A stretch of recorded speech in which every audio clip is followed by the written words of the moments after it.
Ya, makanya kemudian, oke, ini sebenarnya apa? Maka kemudian saya merasa perlu mengangkat situasi ini. Kalau memang ternyata kita beranggapan bahwa agenda korupsi kita ternyata tidak membaik, tapi semakin memburuk.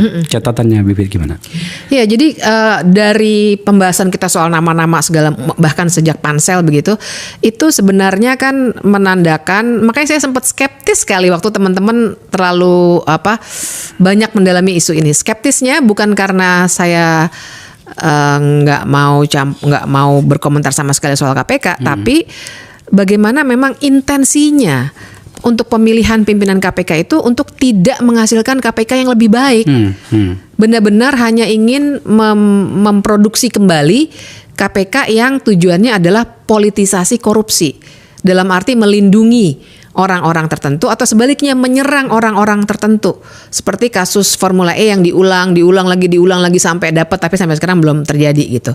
Saya tidak bukan pendukung politik siapapun ya dalam pemilihan presiden, tapi bahwa sebuah lembaga penegakan hukum digunakan untuk tujuan politik ya jelas salah. Nah, intensi dari nama-nama tadi, pemilihan pansel yang seperti itu, menurut saya sudah menggambarkan bahwa memang apalagi karena yang memilih masih Pak Jokowi yang sebenarnya saya setuju nggak masuk akal, dia sudah mau keluar kok dia yang kayak ngasih, ibaratnya tuh ngasih ke Pak Prabowo nih, udah saya pilihin buat kamu. Lah nggak bisa dong, yang mau jadi pemimpin negaranya Pak Prabowo, kenapa Pak Jokowi yang harus milih? Nah, tapi pola itulah yang dibuat. Jadi secara sengaja memang menurut saya KPK dengan komisioner yang baru akan dibuat tetap lemah. Nggak ada terobosan. Kalaupun ada, tadi kita bilang ada yang lumayan lah 1-2, ya mungkin itu dikasih aja. Tapi jangan lupa posisi pimpinan yang kolektif kolegial membuat 1-2 orang akan kalah dengan 3 orang lainnya. Apalagi kalau cuma 1. Itu 1. Dan kemudian yang kedua, jangan lupa pimpinan tetap ada di bawah presiden nanti. Ya, atau risiko dari perubahan undang-undang tentang KPK. Undang-undang dan pegawainya. Pegawainya kan saya harus bilang memang udah rusak.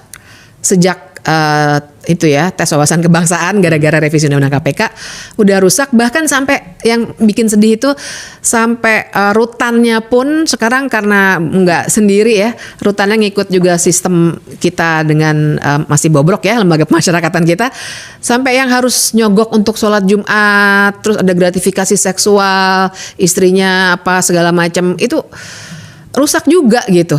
Sehingga kalau minoritas orang baiknya dalam tubuh pimpinan KPK ya nggak ada gunanya, nggak akan bisa kita perbaiki dari dalam gitu KPK-nya. Makanya saya dari awal sangat-sangat skeptis bahkan dengan susunan panitia seleksi ini. Sebegitu berat situasinya dalam pikiranmu ya Fit ya? Berat karena bagi saya nggak ada jalan lain untuk memperbaiki KPK selain mengubah lagi undang-undangnya jadi persis seperti dulu. Kalau masih begini ya kita sangat boleh untuk berusaha keras supaya pimpinannya bagus, tapi ternyata terlihat kan yang tersisa yang lumayan bagusnya tinggal, menurut saya sih paling tinggal 2 deh dari 10 nama itu. Nanti begitu sampai DPR pasti bisa terbuang juga gitu. Coba lihat yang dewasnya tadi, calon dewas. Nah ini kan mereka harus bertandem nih. Kalau tidak cukup kuat juga di sini bisa jebol terus itu kalau memang ternyata sejak dari awal jebol ya. Katakanlah seperti itu. Nah kita lihat nama-nama ini. Siapa menurutmu yang bisa kita anggap betul-betul bisa menjadi tandem bagi mereka untuk mengendalikan KPK setidaknya seperti yang kita bayangkan? Sebenarnya saya nggak melihat siapapun. Tapi pun Dewas itu kan sekarang nggak ada kewenangannya. Dewas itu kan juga sudah dipreteli kewenangannya oleh putusan MK. Sehingga dia ya oke, dia cuma lembaga etik. Tapi dia nggak bisa punya kewenangan untuk soal-soal perkara yang ditangani oleh pimpinan KPK.